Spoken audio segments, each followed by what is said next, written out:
নির্যাতিতার মৃত্যুর 4 মাস পূরণ। আরজি করের নির্যাতিতার মৃত্যুর 4 মাস পার হলো, আর সেই উপলক্ষে তার স্মরণে আরজি করে প্রতীকী মূর্তির সামনে জমায়েত করেন ওয়েস্ট বেঙ্গল জুনিয়র ডক্টরস ফ্রন্টের সদস্যরা এবং মোমবাতি মিছিল, ফানুস ওড়াচ্ছেন তারা এবং সেখানে লেখাও রয়েছে উই ওয়ান্ট জাস্টিস।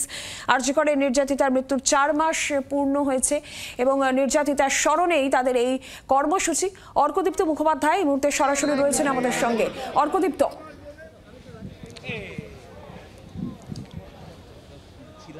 দেখো, নির্যাতিতা মৃত্যুর পর আজকে 4 মাস পূর্ণ হচ্ছে। 9 আগস্টের পর আজ 9 ডিসেম্বর এবং ওয়েস্ট বেঙ্গল জুনিয়র ডক্টর ফ্রন্টের তরফ থেকে আজকে যে বিশেষ প্রতীকী মূর্তি বসানো হয়েছিল আরজি করে, সেখানেই আজকে একটি বিশেষ অনুষ্ঠান করা হচ্ছে, যার মধ্যে এই মুহূর্তে আমি দেখতে পাচ্ছি ফানুস ওড়ানো হলো এবং এর আগে এখানে সাংস্কৃতিক অনুষ্ঠান হয়েছে এবং বক্তব্য রেখেছেন ওয়েস্ট বেঙ্গল জুনিয়র ডক্টর ফ্রন্টের যারা মুখ হয়ে উঠেছেন এই পুরো আন্দোলনের মাধ্যমে। তারা কিন্তু বক্তব্য রাখছেন এবং একটা বিষয় তারা পরিষ্কার করছেন যে এই আন্দোলন যেমন চলছিল, আন্দোলন চলবে। এবং এই মুহূর্তে আমার সঙ্গে রয়েছেন ডক্টর অনিকেত মাহাতো, যিনি এই আন্দোলনে প্রায় প্রথম থেকে একদম নেতৃত্ব দিয়েছেন। অনিকেত, 4 মাস কমপ্লিট হলো 9 ডিসেম্বর আজকে আপনাদের এই কর্মসূচি, কি পরিকল্পনা এবং আগামীর কি পরিকল্পনা আজকের এবং আগামীর? আজকের পরিকল্পনা হচ্ছে এটাই যে আমরা আজকে একটা মোমবাতি মিছিল থেকে শুরু করে ওই মানববন্ধন এবং কিছু প্রতিবাদী গান কবিতার মধ্য দিয়ে 9 আগস্টের যে ঘটনা, যে ভয়াবহ ঘটনা, সেই ভয়াবহ ঘটনার প্রতি সহমর্মিতা, সহবেদনার জায়গা জন্য আজকের এই প্রোগ্রাম ছিল। ক্যাম্পাসের মধ্যেই এই প্রোগ্রাম হলো এবং আপনাদের সাংবাদিকদের মিছিল, হ্যাঁ, medical service centre, service doctors forum এবং নার্সেস ইউনিটির ডাকে মিছিল আছে। সেই মিছিলে West Bengal junior doctors front তার মতন করে থাকবে, কিন্তু মিছিলটা মূলত মেডিকেল সার্ভিস সেন্টার ডেকেছে। এবার যেটা বলার সেটা হচ্ছে যে হ্যাঁ, আমরা যেটা দেখলাম এতদিন ধরে যে 3টে বিষয় মূলত বলার, সেটা হচ্ছে এক হচ্ছে যে সঞ্জয় রায় যদি একা অভিযুক্ত হয় তাহলে তার কি উদ্দেশ্য ছিল, তার কি মোটিভ ছিল, সেই মোটিভ সামনে এলো না।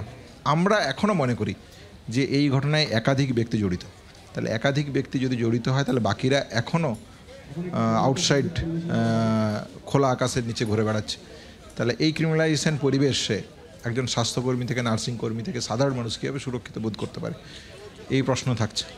সুপ্রিম কোর্টে হিয়ারিং নিয়ে কি কোনো প্রত্যাশা বা যে নতুন বিচারপতি বোর্ডে যেটা হবে, প্রত্যাশার জায়গা যদি বলেন তাহলে হচ্ছে যে আমরা প্রচুর কোর্টের হিয়ারিং শুনলাম এই বিগত 4 মাসে, কিন্তু সেই 4 মাসে আমাদের কখনো কর্মবিরতি নিয়ে আলোচনা হয়েছে, টাস্কফোর্স নিয়ে আলোচনা হয়েছে, রেস্টরুম নিয়ে আলোচনা হয়েছে, সিকিউরিটি নিয়ে আলোচনা হয়েছে, সিআইএসএফ এসেছে, কিন্তু বিচারের প্রশ্নে কোথাও যেন আমরা মনে করি একটা জায়গায় গিয়ে সুপ্রিম কোর্টও ঠিক আমরা যেভাবে চাইছি সেই জায়গাটা উঠে আসছে না। হ্যাঁ, হতে পারে যে একজন নাগরিকের দাবি হয়তো কোর্টের সবসময় প্রতিফলিত হয় না, কিন্তু আমরা যেটা বলার যে আস্থা ভরসা রাখি, কিন্তু একটা জায়গায় গিয়ে মনে হয় যে সাধারণ মানুষের এত চাপ পাওয়ার জায়গা, গণতান্ত্রিক পরিকাঠামোর সর্বোচ্চ পরিসর সুপ্রিম কোর্ট, তার কাছ থেকে যদি সদর্থক বার্তা যদি না আসে তাহলে মানুষ কার কাছে যাবে, এই প্রশ্ন থেকে যায়। আপনাদের আন্দোলন কি তাহলে আরও তীব্র হবে? মানে আমরা দেখছি বেশ বিগত কয়েকদিন আপনারা বারবার বলছেন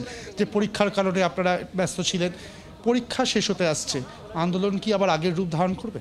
নিঃসন্দেহেই তাই। আমরা যেটা পরিষ্কারভাবে মনে করি যে অভয়ার যতক্ষণ না বিচার হচ্ছে, শেষ দিন অবধি লড়ার দায়িত্ব যদি কেউ যদি না থাকে, ওয়েস্ট বেঙ্গল জুনিয়র ডক্টরস ফ্রন্টের সেই দায়িত্ব নেবে এবং যেটুকু সাধারণ মানুষ থেকে শুরু করে সমাজের সমস্ত স্তরের মানুষ থাকবে, মেডিকেল ছাত্রছাত্রীরা থাকবে, তাদেরকে নিয়ে আমরা আন্দোলন করব, বিভিন্ন রকম ফর্মে কন্টেন্টে আন্দোলন চালিয়ে যাব। কিন্তু আমরা চাই সেই 9 তারিখ কী ঘটলো, সেদিন কি হয়েছিল, এই সত্যটার কাছাকাছি আমরা পৌঁছতে চাই। ধন্যবাদ অনিকেত। আমরা কথা বললাম অনিকেতের সঙ্গে, ডক্টর অনিকেত মাহাতো। তিনি বললেন যে তাদের আন্দোলন যেমন চলছিল তেমন চলবে এবং যতক্ষণ না 9 আগস্ট এক্স্যাক্টলি ঘটেছিলটা কি সেটা তার সকলের সামনে আসছে, ততক্ষণ কিন্তু তারা এই আন্দোলন চালিয়ে যাবেন। এবং এই মুহূর্তে আমি আরও একবার ছবিটা দেখাবো আমার ক্যামেরা পার্সন নবীনের মাধ্যমে, যে এখানে সেই ছবি আমরা দেখতে পাচ্ছি, সেখানে মোমবাতি জ্বালিয়ে স্মরণ করা হচ্ছে আরজি করের নির্যাতিতাকে, ফানুস উড়িয়ে সেখানে উই ওয়ান্ট জাস্টিস লেখা ফানুস ওড়ানো হয়, মিছিল কর্মসূচিও তাদের রয়েছে। আপাতত ধন্যবাদ অর্কদীপ্ত তোমাকে। বাংলার আওয়াজ, বাঙালির আবেগ, জি 24 ঘন্টা।